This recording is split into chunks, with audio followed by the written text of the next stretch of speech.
Les attentats de Paris sont une tragédie absolue. Mais c'est aussi une succession de détails qui laissent beaucoup de questions en suspens. Comment un attentat d'une telle ampleur peut-il être organisé dans une capitale européenne? L'expression « management de la terreur » n'a pas encore été prononcée dans ce contexte.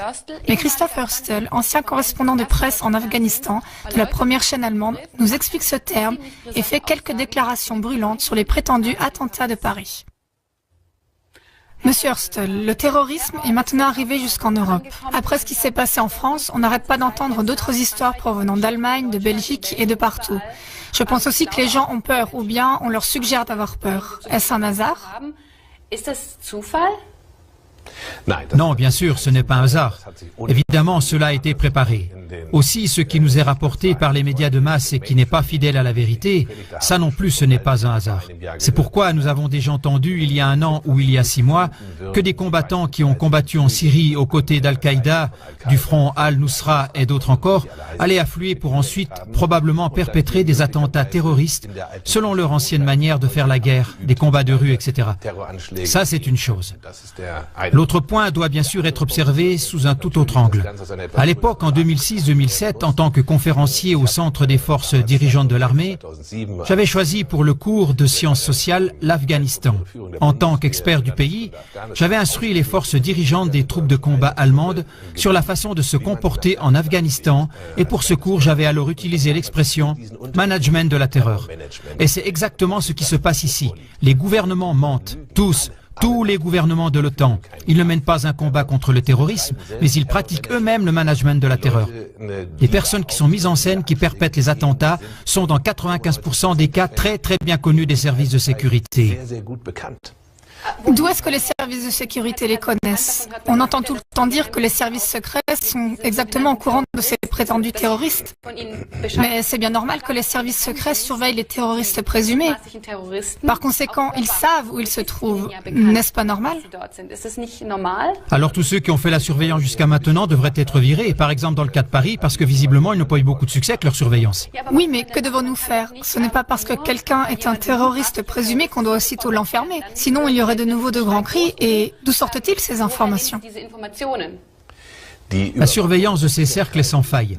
Ils ne peuvent même pas éternuer sans que les services secrets ne soient au courant. Donc, si quelque chose se passe, nous savons qu'ils sont impliqués.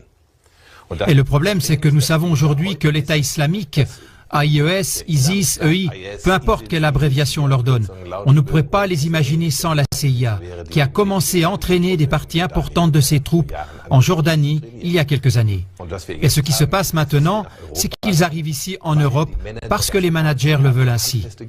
Ils ont pour cela des motifs très concrets. Nous nous trouvons devant un crash financier et nous avons d'énormes problèmes de politique intérieure, de politique monétaire, de politique financière, de politique économique et nous ne voudrions pas que la population se défoule sur le gouvernement comme celui-ci le mériterait. Alors on les distrait avec ce genre d'attentat. L'attentat de Paris sur Charlie Hebdo est très clairement un attentat terroriste manipulé. Il y a assez d'indices pour cela. Non seulement les auteurs étaient connus des services secrets, mais justement la carte d'identité laissée dans la voiture, c'est une chose qu'aucun braqueur minable n'aurait faite. En principe, on devrait trouver tout le déroulement étrange. Les témoignages personnels au sujet des auteurs sont étonnamment positifs. Tout cela n'est pas cohérent. Et ensuite, nous avons un écho médiatique indiscutablement cohérent qui semble convenu et finalement, nous avons l'écho politique. En Allemagne, les droits des citoyens sont restreints, ainsi que le droit pour avoir un passeport. Et tout ça, ça a été tout réglé en un rien de temps.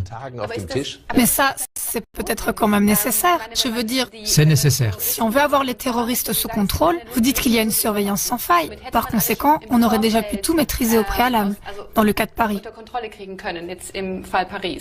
En effet, en Allemagne, on voit maintenant toujours plus, par exemple, actuellement dans une situation à Berlin, qu'il y a eu une intervention où on a arrêté 2 Turcs.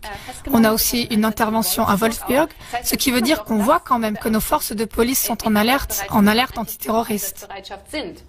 Ils sont en alerte et un gouvernement qui pratique le management de la terreur via le ministre de la Défense, le ministre des Affaires étrangères et le ministre de l'Intérieur.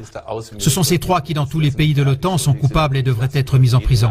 Bien sûr, ils vont réfléchir comme « Quand allons-nous mettre en œuvre un attentat terroriste ? Nous allons y recourir lorsque nous aurons l'impression que la population devient nerveuse, d'une manière ou d'une autre, parce que le système politique de son pays ne lui convient pas.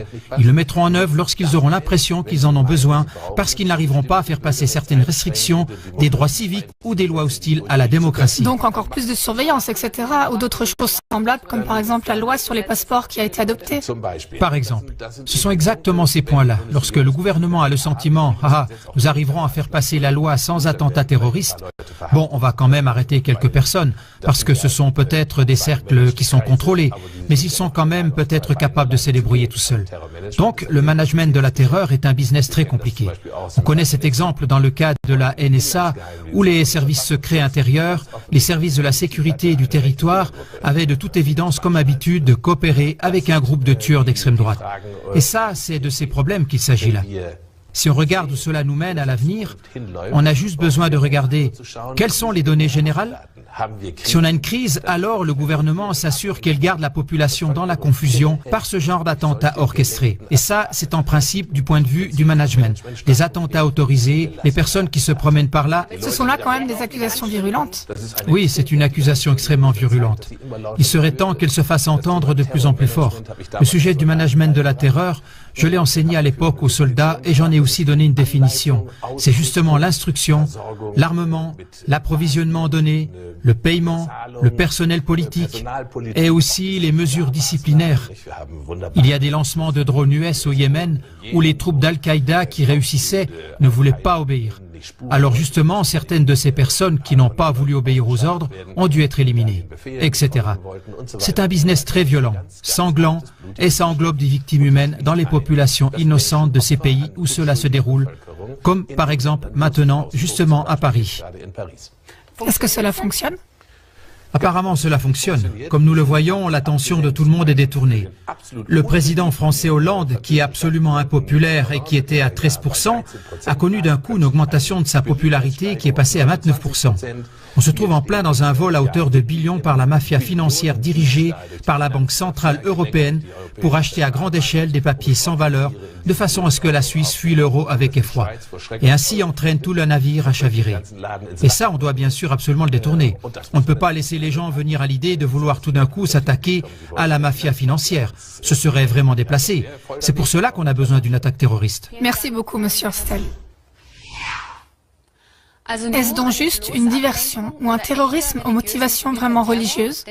Car effectivement, une étude nous parvient d'Europol pour l'année 2013 qui dit que les musulmans ne seraient responsables que de 2% des attaques terroristes des 5 dernières années.